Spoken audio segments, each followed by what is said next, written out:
conditions of beam problems before we talk about the actual calculation of bending moment and shear forces. Alright, so before we talk about the boundary conditions, first we have to understand the concept of degrees of freedom. Degrees of freedom. In 우리말 we call 자유도. Okay, 자유도. So do you remember in my diagram, the force and displacement and stress and strain? Actually, I'm doing really good business with this diagram. Actually, I'm selling this diagram in any of my class. Well, but this diagram has many meanings. That's why this is very useful to explain the key concepts of mechanics. Okay, so look at this. There exist always, there exist always in form of pairs, stress and strain, and if you have certain force, and there should be certain displacement, okay? And these two would form some energy, okay? Would form some energy. So for instance, in the case of actual problem, in the case of one-dimensional problem, what I mean, one-dimensional problem, so here we have a member, and when we apply the force here, then there exists some displacement, okay? The force, the work done over displacement would form energy on the work, isn't it, right? Okay, same thing here. So if you consider the deformation of beam, let's say we have beam, so another example, we have beam, and then let's imagine deformation of beam. So if you have deformation, let's say a certain kind of deformation, okay? Any kind of deformation is okay. So if you look at this end, then this end there is what? Some displacement, transverse displacement or lateral displacement, whatever, okay? The transverse, this lateral displacement, the transverse, let's say transverse one. Transverse displacement, isn't it, right? So we have one. And then this force, this displacement should associate with what? The force, the transverse force to form the energy. And then if you look at this end here, there is rotation, is it right? So rotation, that means angle change, theta. So rotation, angle change, theta. Then to produce some work, so this, this degrees of freedom should associate with moment. So basically, in beam problem, we have two kinds of degrees of freedom. The first one is transverse displacement.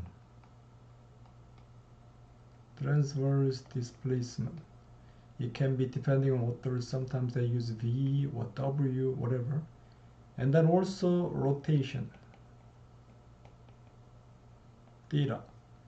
And then these guys should associate with force, F, and then bending moment, the moment, what I mean. So please understand this, okay? So let's consider here. So first one is the cantilever. So characteristics cantilever is the left end here, the one end is fixed against what? Fixed against for both no transverse displacement and no rotation, isn't it? No transverse displacement, no rotation. And then here it says that the fixed support indicate we denote the fixed support with this symbol. Here no displacement is equal to 0. The theta is equal to 0. Because these two values are fixed, there exists a reaction. So what reaction do we have? The reaction should in the form of force because the transverse displacement is equal to 0. So we must have some non-zero, or it can be 0 depending on the combination of loading. And then for the rotation, we have moment reactions, okay? And then this guy is called simply supported. So one end is supported by hinge, the other end is by the roller to prevent the rigid body motion, okay? So in the case of simply supported, so here one end is supported against transverse displacement, which means we have a reaction in the vertical direction, transverse one. And then here, the end here, rotation is free to rotate. then the moment corresponding to this rotation is equal to 0. This is free end, okay? Simply supported end. And this is called hinged support. The transverse displacement is equal to 0 and the rotation is not equal to 0. Okay, and then also we can consider the beams with multiple support. And this is called the middle support, okay? Middle support. And then here the transverse displacement at this point is equal to 0, but the rotation can take in place, okay, to transfer the internal moment. And then also we can consider middle hinge. We'll discuss it later. Okay, another problem here, the fixed ends. Here both ends are fixed against the transverse displacement rotation. And then here also another combination, the fixed end and the simply supported. So there are various kinds of boundary conditions to close the definition of beam problems. And then we have to provide what the characteristic, the fixed value of transverse displacement or rotation, depending on the condition of the support.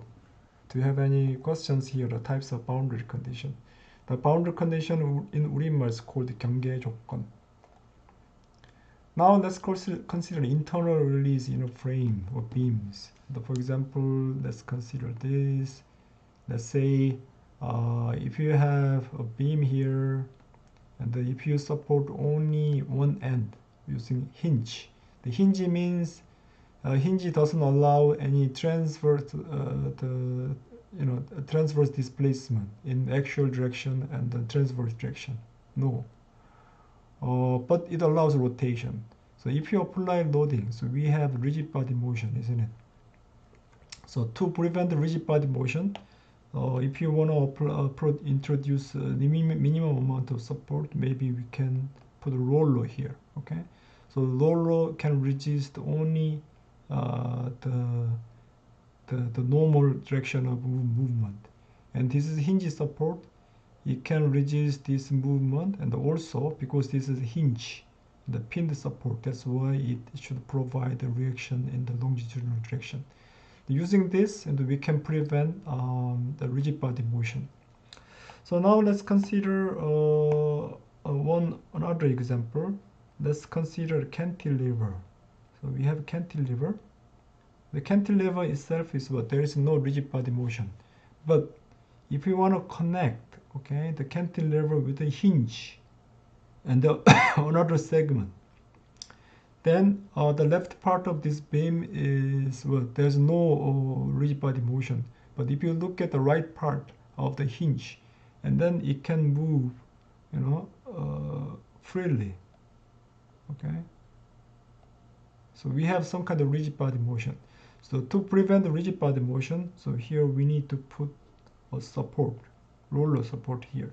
And that's how we can prevent the rigid body motion. And then the connection point here, this is called the internal hinge. The hinge, but it exists internal, inside of structure. That's why we call it the internal hinge.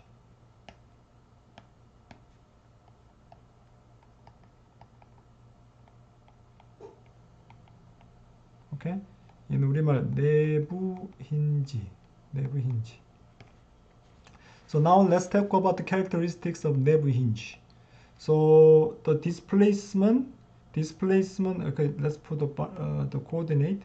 Displacement little bit the left hand side of the internal hinge is equal to displacement little bit right hand side of the displacement, isn't it? This is the hinge point.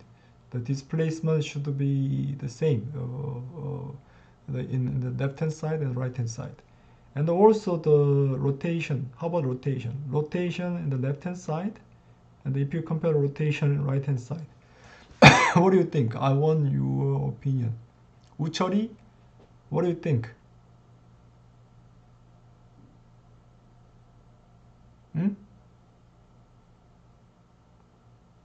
Because hinge points are connecting two parts. The displacement at that point should be same. If you check the left hand side, little bit left hand side, little bit right hand side. But how about rotation? So you can imagine the shape of deformation. For example, let's say imagine the shape of deformation. Let's say if you have certain loading Okay, loading, it would deform like this. Okay, and then because this is segment, it would behave like this. So you can easily recognize that the rotation is not continuous, isn't it, right? So the rotation is not the same. This is the characteristics of internal hinge.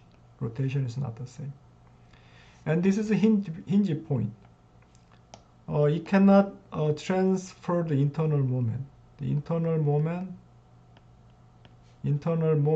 bending moment, what I'm talking about, moment at this point is equal to 0.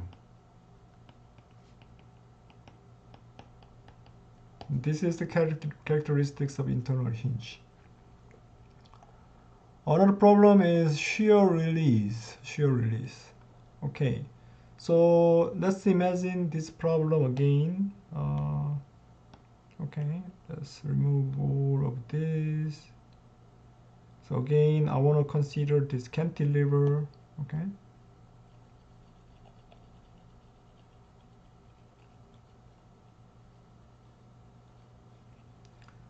I want to consider cantilever again.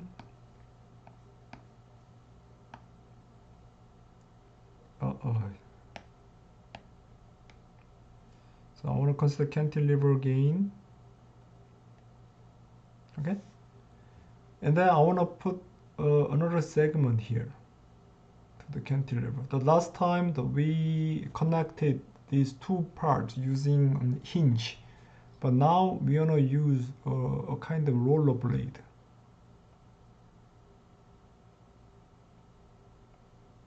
Okay. So let's imagine the shape of deformation. For example, so I want to apply the load here. So what happens if I apply the load here?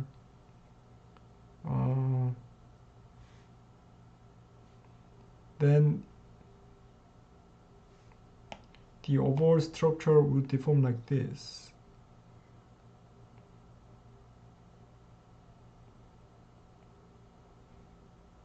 Okay, and then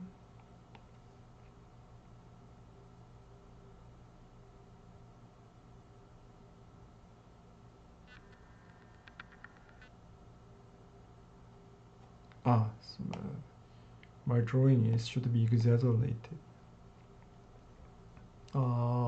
Maybe this is not the good one. So what would be better? And then yeah, sorry.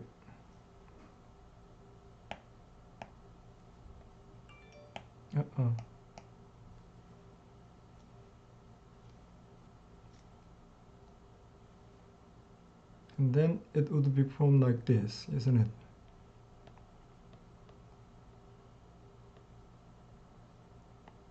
Okay, so in this case, the displacement, the left hand side and the right hand side, they are not the same. There is a jump in the displacement. Now how about rotation? Rotation, the left hand side is equal to the right hand side, which means it can transfer the bending moment. Okay, bending moment. This is characteristics of the shear release. 노진우, 오른쪽도 핀 서포트해야 하나요? What does it mean? 진우, can you make your question again? So I didn't see your chatting. I just recognized. Please let me know again.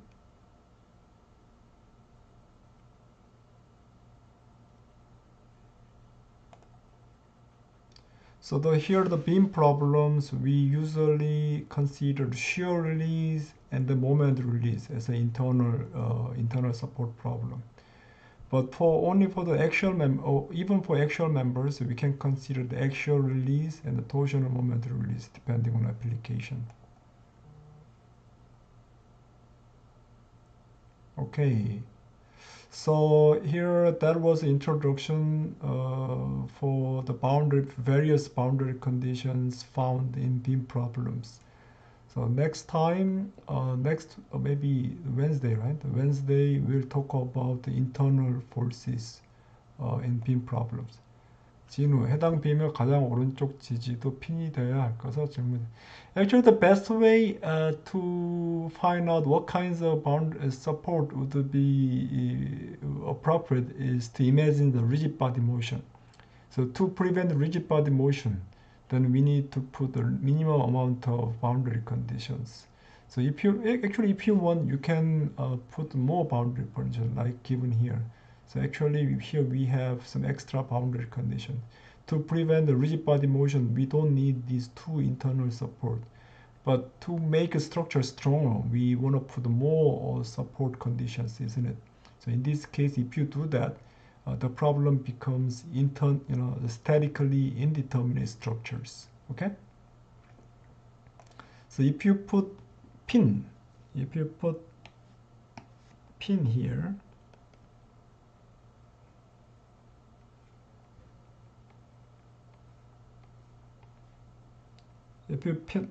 here, then we have what?